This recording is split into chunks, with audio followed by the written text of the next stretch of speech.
Itapemirim, ao longo do século XIX, teve uma importância muito grande, não só para o Espírito Santo, mas também dentro do contexto do próprio Império Brasileiro. Está localizado numa região entre a capital da província, Vitória, e a capital do Império, Rio de Janeiro. E numa região litorânea. Então, era uma região muito percorrida por todo um conjunto das autoridades, dos comerciantes, fazendeiros, tinham com grande conhecimento, grande interesse também aqui na nossa região, o que acabou fazendo com que a povoação de Itapemirim se desenvolvesse.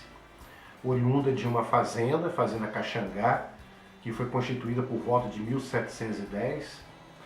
Em 1815, depois de fazer parte durante um tempo de Guarapari, tem a sua emancipação, no dia 27 de junho de 1815. E ao longo desse século XIX, muitos fazendeiros que vinham de outras regiões, como Campos, por exemplo, o próprio São Paulo, Minas, acabaram se localizando aqui no Vale do Itapemirim e constituindo grandes fazendas, trazendo consigo seus elementos servis, que infelizmente nós chamamos de escravos, e agregando todo esse conjunto da sociedade, a sociedade que se formava também em Itapemirim. De tanta importância que o município tem nesse período, em 1860, o município de Itapemirim vai receber a visita de Dom Pedro II. Na verdade, ele já vinha fazendo uma viagem de 4 meses pelo Brasil. É muito importante a gente lembrar que o Brasil tem dimensões continentais. É um país muito grande e muito diverso, com vários interesses, várias características próprias, juntadas, unidas num país só. Então era muito importante que o imperador na época, Dom Pedro II, estivesse presente nesse país, sempre viajando, sempre se mostrando, e mostrando a sua autoridade, para que ele pudesse manter o Brasil unido. E uma dessas oportunidades em que ele estava viajando, primeiro lá pelo Nordeste, no retorno dele para o Rio de Janeiro, ele passa por Itapemirim, não para visitar somente o município, que ele tinha uma plena consciência da importância que nós tínhamos, da nossa região.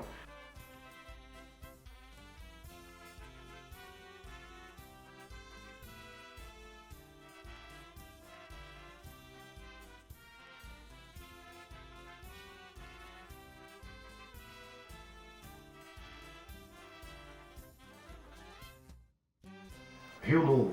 A intenção de Dom Pedro II era visitar essa colônia que passava por sérios problemas econômicos na época e que pertencia ao território de Itapemirim. E por conta disso, no dia 7 de fevereiro, ele esteve aqui, parou aqui em Itapemirim, foi recebido pelas autoridades lá na Igreja Católica, já que o prédio da Câmara não estava pronto ainda, feito toda uma solenidade, a cidade se preparou para a visita dele. Ele foi recebido então na igreja, houve um discurso em homenagem à presença dele aqui, e depois de passar alguns minutos numa casa onde ele vai jantar, às 4 horas da tarde, ele segue para Rio Novo.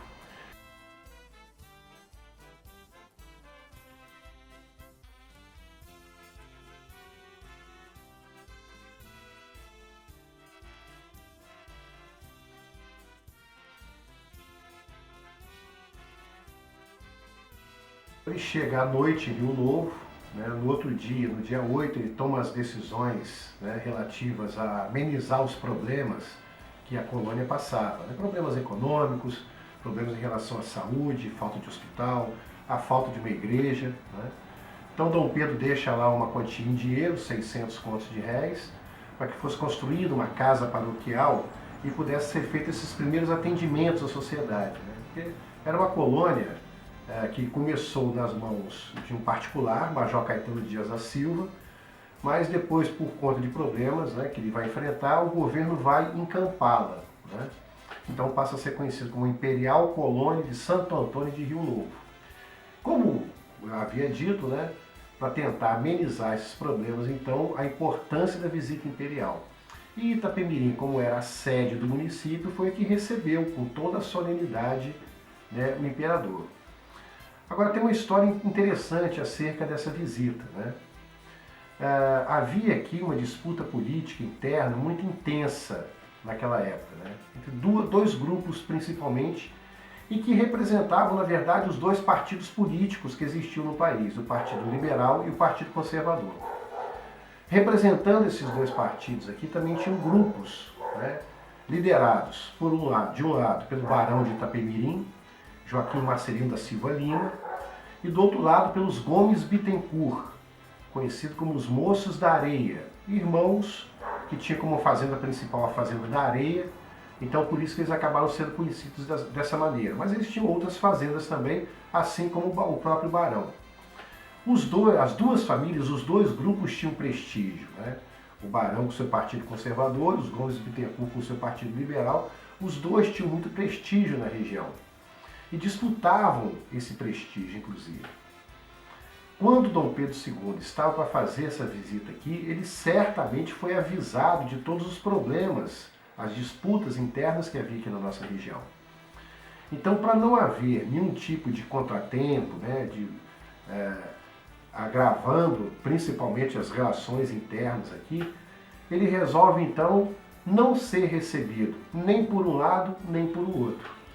A Câmara Municipal, 3 meses antes, né, da visita marcada, da perspectiva da visita, já havia decidido que haveria uma casa neutra para a recepção do imperador. Ou seja, nem o Barão de Itapemirim e nem os Gomes Bittencourt tiveram esse privilégio. Durante muito tempo, houve aqui no município uma lenda, né, difundia-se uma lenda, de que por conta dessa desfeita que o imperador teria feito ao barão, ele teria morrido de desgosto. Mas como eu falei com vocês, né, 3, 4 meses antes da visita do imperador, já havia sido decidido pela própria Câmara Municipal que o imperador não ia favorecer nem um lado nem o outro, né? Ele então fica poucas horas aqui na casa que vai recebê-lo, né, como eu havia falado também, se alimenta, né, janta, como é citado no diário dele, e segue depois para a colônia de Rio Novo do Sul. Faz o que ele tinha que fazer lá, retorna ao município, né, porque ele tem que passar por aqui de volta, pega um barco pequeno até o Porto da Barra e lá ele vai direto para o Rio de Janeiro, descansar depois de 4 meses de viagem. Então a gente resume assim, né, essa visita importante que nós tivemos, principalmente enaltecendo, novamente dizendo, a importância que o nosso município tinha. E é importante também resgatar isso daí para que a gente volte a ser protagonista. Durante muito tempo, Itapemirim ficou um tanto quanto esquecido por uma série de razões, né? Mas que agora seria uma grande oportunidade, com todas essas perspectivas novas trazidas, né, por essa nova história do nosso estado, né, de desenvolvimento e tal, seria muito interessante para que a gente pudesse voltar a ser protagonista também dessa história. Itapemirim é o município mãe de todos os outros municípios aqui do sul do estado. O primeiro município aqui do sul do estado. Então, de Itapemirim saíram Marataízes, Cachoeiro, Castelo, Alegre e outros municípios aqui, né? Então é um município mãe que tem que voltar, tem que resgatar esse nível do patamar que é de seu merecimento. Bom, eu agradeço muito e muito obrigado pela atenção de vocês.